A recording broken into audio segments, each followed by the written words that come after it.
দর্শক, আপনি যদি সরকারি চাকরিজীবী হন, এমপিওভুক্ত শিক্ষক হন কিংবা আপনার পরিবারে কেউ সরকারি বেতনভুক্ত থাকেন, তাহলে আজকের প্রতিবেদনটি আপনার জন্য অত্যন্ত গুরুত্বপূর্ণ। কারণ আজ আমরা জানাবো নবম পে স্কেলের গেজেট কেন এখনো আটকে আছে, কোনো প্রযুক্তিগত জটিলতায় এটি পিছিয়ে যাচ্ছে, কবে নাগাদ এটি চূড়ান্তভাবে প্রকাশ হতে পারে, বিভিন্ন রাজনৈতিক দল এই পে স্কেল নিয়ে কে কি প্রস্তাব দিয়েছে তার তুলনামূলক চিত্র, এবং দেশের লাখ লাখ এমপিওভুক্ত শিক্ষক কর্মচারীর ভাগ্যে ঠিক কি ঘটতে যাচ্ছে। পুরো প্রতিবেদনটি শেষ পর্যন্ত দেখুন, কারণ শেষ অংশে থাকছে সবচেয়ে গুরুত্বপূর্ণ তথ্য, যা হয়তো আপনার বেতন কাঠামো সরাসরি প্রভাবিত করবে। নমস্কার দর্শক, স্বাগতম জানাচ্ছি আমাদের আজকের বিশেষ প্রতিবেদনে। দীর্ঘ 11 বছর পর সরকারি চাকরিজীবীদের জন্য নতুন বেতন কাঠামো অর্থাৎ নবম জাতীয় পে স্কেল নিয়ে সারা দেশে যে আলোচনা চলছে, আজ আমরা সেই বিষয়টি নিয়েই বিস্তারিত আলোচনা করব। প্রথমে আসা যাক সবচেয়ে গুরুত্বপূর্ণ প্রশ্নে, গেজেট কি আদৌ প্রকাশ হয়েছে? উত্তরটি হলো না। যদিও চলতি বছরের 1 জুলাই থেকে ধাপে ধাপে নতুন বেতন কাঠামো কার্যকর হওয়ার ঘোষণা দেওয়া হয়েছিল এবং 2026-27 অর্থ বছরের বাজেটে এর জন্য পৃথক অর্থ বরাদ্দ রাখা হয়েছিল, তবু নির্ধারিত সময়ে চূড়ান্ত গেজেট প্রকাশ করা সম্ভব হয়নি। সংশ্লিষ্ট সূত্র অনুযায়ী সরকারি কর্মকর্তা কর্মচারীদের সমস্ত বেতন, ইনক্রিমেন্ট, পেনশন ও জিপিএফ সংক্রান্ত কার্যক্রম বর্তমানে সম্পূর্ণ স্বয়ংক্রিয় পদ্ধতিতে অর্থাৎ আইবাস প্লাস প্লাস এবং ইলেকট্রনিক ফান্ড ট্রান্সফার সফটওয়্যারের মাধ্যমে পরিচালিত হয়। 2015 সালে যখন অষ্টম জাতীয় বেতন স্কেল কার্যকর হয়েছিল, তখন বেশিরভাগ কাজ ম্যানুয়ালি করার সুযোগ ছিল, কিন্তু এখন পুরো ব্যবস্থাটি ডিজিটাল হয়ে যাওয়ায় ধাপে ধাপে মূল বেতন পরিবর্তন করতে গেলে সফটওয়্যারে ব্যাপক পরিবর্তন আনতে হচ্ছে, যা সময় সাপেক্ষ হয়ে দাঁড়িয়েছে। এই প্রযুক্তিগত জটিলতার কারণও নেই মূলত গেজেট প্রকাশে দেরি হচ্ছে।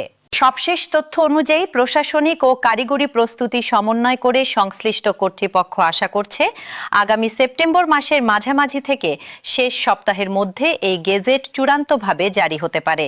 তবে সবচেয়ে স্বস্তির খবর হলো, গেজেট প্রকাশে বিলম্ব হলেও এই পে স্কেল কার্যকর হবে 1 জুলাই থেকেই, অর্থাৎ পূর্ববর্তী সময়ের বকেয়া বেতনও কর্মচারীরা পরবর্তীতে সমন্বয় করে পাবেন বলে সংশ্লিষ্ট মহল থেকে জানানো হয়েছে।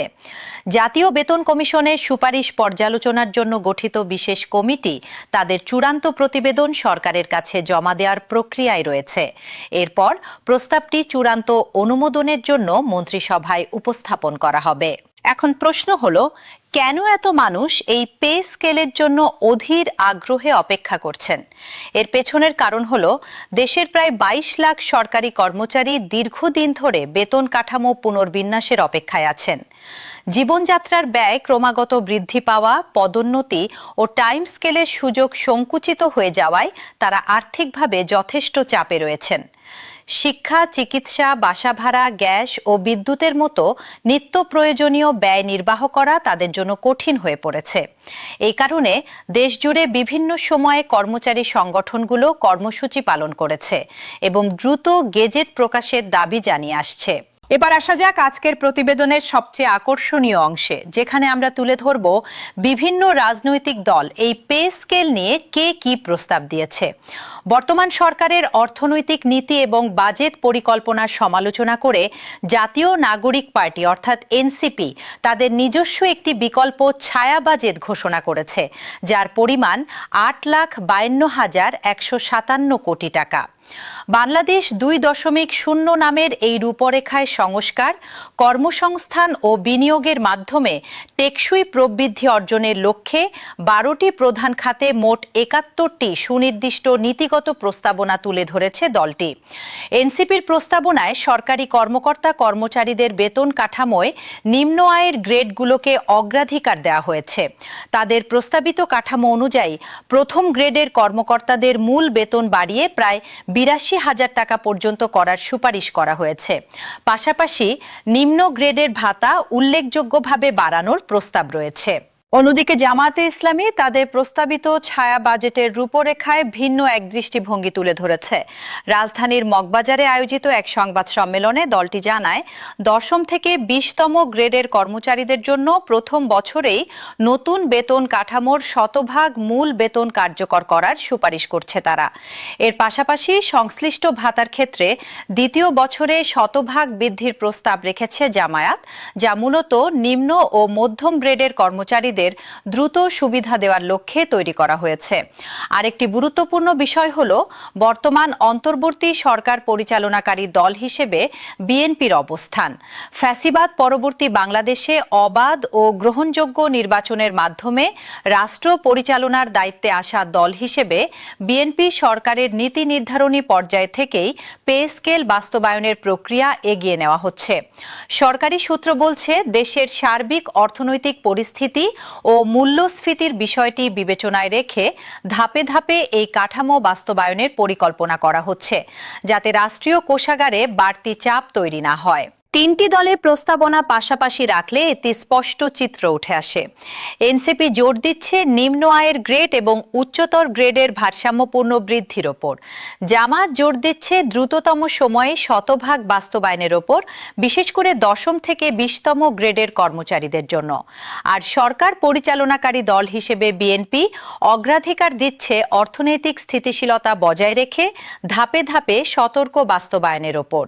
এই তিন দৃষ্টিভঙ্গির মধ্যে সমন্বয় সাধন করেই চূড়ান্ত গেজেট তৈরি হবে বলে ধারণা করা হচ্ছে। এবার আসা যাক দেশের শিক্ষা ব্যবস্থার মেরুদণ্ড হিসেবে পরিচিত এমপিওভুক্ত শিক্ষকদের প্রসঙ্গে। বেসরকারি স্কুল, কলেজ, মাদ্রাসা ও কারিগরি শিক্ষা প্রতিষ্ঠানে কর্মরত এই শিক্ষক কর্মচারীরা মাসিক বেতন আদেশ অর্থাৎ এমপিওর মাধ্যমে সরকারের কাছ থেকে বেতন ভাতা পেয়ে থাকেন। বর্তমানে তারা 2015 সালের জাতীয় বেতন স্কেল অনুযায়ী মূল বেতন পাচ্ছেন। নতুন বেতন কাঠামো কার্যকর হলে বিশেষ করে দশম গ্রেডে কর্মরত সহকারী শিক্ষকদের বেতনে একটি বড় ধরনের পরিবর্তন আসার সম্ভাবনা তৈরি হয়েছে। একটি বিশ্লেষণ অনুযায়ী দেখা যায়, বর্তমানে দশম গ্রেডভুক্ত একজন শিক্ষক 16,000 টাকা মূল বেতনের বিপরীতে সব মিলিয়ে 22,000 টাকার মতো পাচ্ছেন, অর্থাৎ অন্যান্য ভাতা বাবদ যোগ হচ্ছে 6,000 টাকা। নতুন কাঠামো কার্যকর হলে মূল বেতন বেড়ে 24,000 টাকায় দাঁড়ানোর সম্ভাবনা রয়েছে, যার ফলে বর্তমান ভাতাসহ মোট বেতন প্রায় 30,000 টাকায় পৌঁছাতে পারে। এছাড়া প্রধান শিক্ষক, উপাধ্যক্ষ ও প্রভাষক সহ বিভিন্ন পদে কর্মরতদের আয়ও উল্লেখযোগ্য হারে বাড়ার সম্ভাবনা তৈরি হয়েছে। তবে এখানে একটি গুরুত্বপূর্ণ বিষয় মাথায় রাখা দরকার। এমপিওভুক্ত শিক্ষকদের নীতিমালা এখনও 2021 সালের নীতিমালা অনুযায়ী পরিচালিত হচ্ছে এবং সরকারিভাবে এখনও আনুষ্ঠানিক কোনো ঘোষণা আসেনি যে ঠিক কবে থেকে এবং কিভাবে এমপিও শিক্ষকদের ক্ষেত্রে নতুন পে স্কেল প্রযোজ্য হবে। শিক্ষা মন্ত্রণালয় ও সংশ্লিষ্ট দপ্তর থেকে বিভিন্ন সময় বিজ্ঞপ্তি প্রকাশ করে এমপিও ভুক্তির সরকারি অংশের বেতন ভাতা প্রদান সংক্রান্ত তথ্য জানানো হচ্ছে। তবে সামগ্রিক গেজেটের অপেক্ষাতেই এখন সবাই তাকিয়ে আছেন। এখন আসা যাক সামাজিক মাধ্যমে ছড়িয়ে পড়া বিভ্রান্তিকর তথ্য নিয়ে।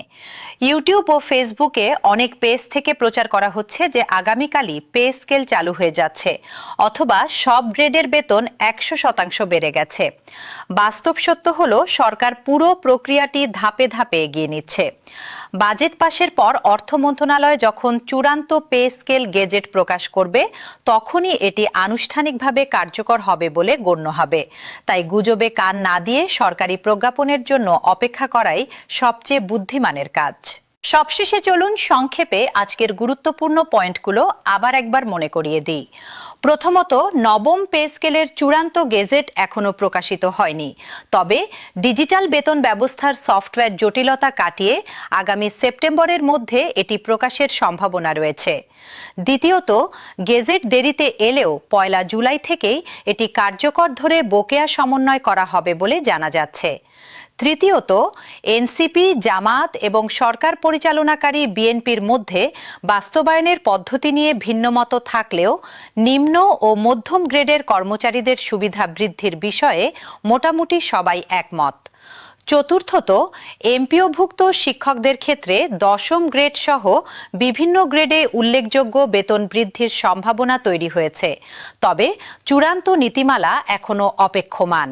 আপনার যদি এই প্রতিবেদনটি ভালো লেগে থাকে তাহলে ভিডিওটি লাইক করুন, চ্যানেলটি সাবস্ক্রাইব করে নোটিফিকেশন বেল আইকনটি চেপে রাখুন, যাতে পে স্কেল সংক্রান্ত সর্বশেষ প্রতিটি আপডেট সবার আগে আপনার কাছে পৌঁছায়। কমেন্ট বক্সে জানান আপনি কোন গ্রেডে কর্মরত এবং নতুন পে স্কেল নিয়ে আপনার প্রত্যাশা কী। দেখা হবে পরবর্তী প্রতিবেদনে। ততক্ষণ পর্যন্ত ভালো থাকুন, সুস্থ থাকুন।